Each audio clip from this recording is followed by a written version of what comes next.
Vamos então passar para a última pergunta. Jornalista Antônio Timóteo, UOL. Boa noite, ministro, aqui no fundo.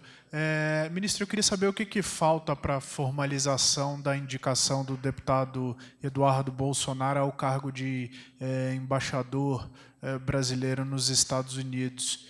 O que a Casa Civil está aguardando para encaminhar essa mensagem ao Senado Federal?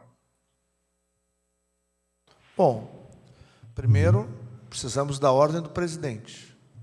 A seguir, é encaminhado para a Comissão de Relações Exteriores do Senado Federal. E depois vai para o plenário do Senado Federal.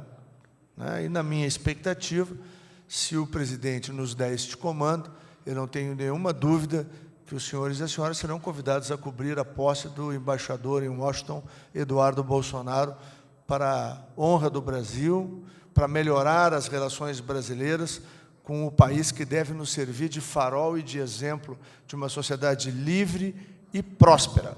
Podíamos lembrar, por exemplo, que há 200 e poucos anos atrás, o Brasil era muito mais rico que os Estados Unidos. O que é mesmo que aconteceu lá, que não aconteceu aqui? Num país que tem quase metade do seu território por 4 meses do ano coberto de neve, quando não tem neve, tem firestorms, tem furacões. Alguém conhece isso no Brasil? O que é mesmo que eles fizeram que nós não fizemos para ser o que são? Portanto, poder ter o filho do presidente brasileiro, que é um parlamentar preparado, que tem uma relação extremamente... Para que o embaixador... Qual é uma das principais funções do embaixador? A principal função do embaixador é aproximar países. E que forma melhor de aproximar ainda mais os Estados Unidos do Brasil do que o filho do presidente, amigo do presidente Trump, amigo da família, dos filhos do presidente Trump, poder fazer esse trabalho. Capacidade não lhe falta. As embaixadas são escolhas presidenciais. Não está escrito em lugar nenhum que é privativo de diplomata de carreira. Aliás, durante o período eleitoral, muitos diplomatas prestaram um desserviço ao Brasil. Se vocês andarem pela Europa, vocês vão ver o quanto o nosso país foi achincalhado. Eu respeito a posição política e ideológica das pessoas. Agora, eu não respeito servidores públicos brasileiros pagos no exterior com dinheiro de brasileiros achincalhar o seu próprio país. Eu mesmo já fiz 3 entrevistas, graças à ajuda do embaixador espanhol na Espanha, com órgãos de imprensa, para desfazer as mentiras que foram construídas na Europa em relação ao nosso país. Então, muito curioso. Eu nunca vi uma matéria de um cidadão brasileiro pago com dinheiro brasileiro, que usou do seu posto no exterior para destratar o presidente, a desrespeitar a decisão democrática da população e achincalhar o seu país. Eu tenho o maior respeito, porque as pessoas que se formam no Itamaraty passam por um concurso público duríssimo, são altamente qualificadas. Agora, isso não lhes dá o direito de, por sua matiz ideológica, tentar destruir a reputação do nosso país. Isso nós não admitimos. Eu, como brasileiro, como cidadão, me nego a aceitar. Isso é uma barbaridade que fizeram no Brasil. Eu nunca vi ninguém fazer nenhuma matéria defendendo o Brasil. As matérias são o reino da Noruega, porque a Angela Merkel, porque o Macron diz não sei o que da Amazônia. Vamos brincar com a internacionalização da Amazônia, para descobrir o dia que o comando de guerra na selva vai ter que botar em prática o que eles me ensinaram há 7 anos atrás. Deputado, nós não temos como impedir uma invasão estrangeira no Brasil diante da internacionalização possível da Amazônia. Agora nós treinamos e nos preparamos para que, se eles entrarem aqui, daqui eles não saem. Ali eu vi o amor pelo Brasil que muitos e muitos servidores de embaixadas brasileiras, particularmente na Europa e Estados Unidos, deveriam professar, e não professaram. Eu acho um desrespeito ao dinheiro dos impostos, que os sustenta com regalias com automóveis, festas com bom uísque, e o país deles achincalhado apenas porque o povo brasileiro contrariou a sua posição ideológica. Eu não vi ninguém fazer matéria sobre isso.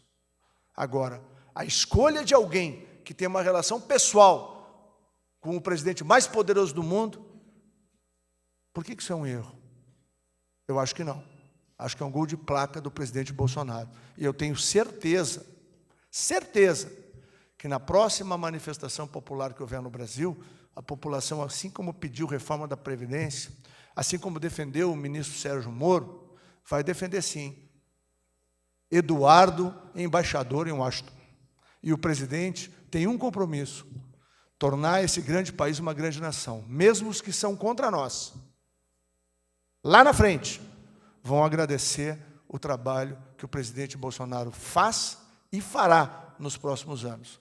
Porque o país que nós vamos ter daqui 2 ou 3 anos será um país onde haverá oportunidade para todos. E será um país que a gente pode ver no presente com segurança e olhar para o futuro, para quem é pai, para quem é mãe, sem nenhum medo de ver que tem futuro para os seus filhos. O Eduardo fará parte da construção disso, numa aliança com um país que só tem coisas boas para nos dar. Os seus exemplos, os seus princípios, os seus valores. E, por fim, a mais forte economia ocidental do planeta, que tem muitos investimentos para fazer no Brasil e gerar milhões de oportunidades, muitas vezes que serão ocupadas por quem hoje os critica. Então, nós não temos medo de combate. Nenhum de nós que está aqui tem medo de desafio. Nenhum de nós que está aqui tem medo de confronto. Esse é um governo que tem um compromisso. Primeiro com Deus, de mudar o nosso país. E depois com o povo brasileiro, com humildade e trabalho, de fazer o Brasil ser um grande país. E o Eduardo vai ajudar o Brasil, através da Embaixada de Washington, se Deus quiser, a ter uma relação ainda mais próxima com o governo americano. Porque o dia que alguém quiser invadir a Amazônia, vai saber que a gente tem parceiros que podem nos ajudar a fazer com que a maior riqueza do planeta continue sendo nossa. A Amazônia nasceu verde e amarela e vai continuar sendo. O Eduardo vai ajudar muito na construção para que a gente tenha a segurança e a tranquilidade de ter relação com um país que pode servir de farol para a gente. E não como era antes, qualquer republiqueta latino-americana ou africana levou 17,3 bilhões de dólares de impostos brasileiros. Isso não é pouca coisa. A UTI que não funcionou, o oxigênio que faltou, o medicamento de uso contínuo que não foi entregue, se deveu ao que o PT fez.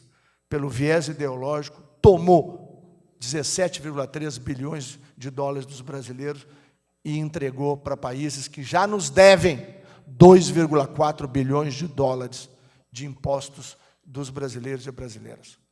O Eduardo não vai lá para fazer isso. Se o Eduardo for para fazer isso, é para trazer o dinheiro deles para investir aqui. Porque aqui é um bom lugar para investir.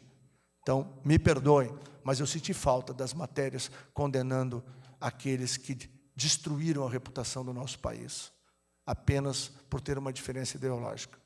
O Brasil merece que cada um dos seus filhos ame esse país e tente fazer ele melhor. Esse é o nosso compromisso, esse é o compromisso do presidente Bolsonaro. Encerrada a coletiva, uma boa noite a todos e muito obrigado.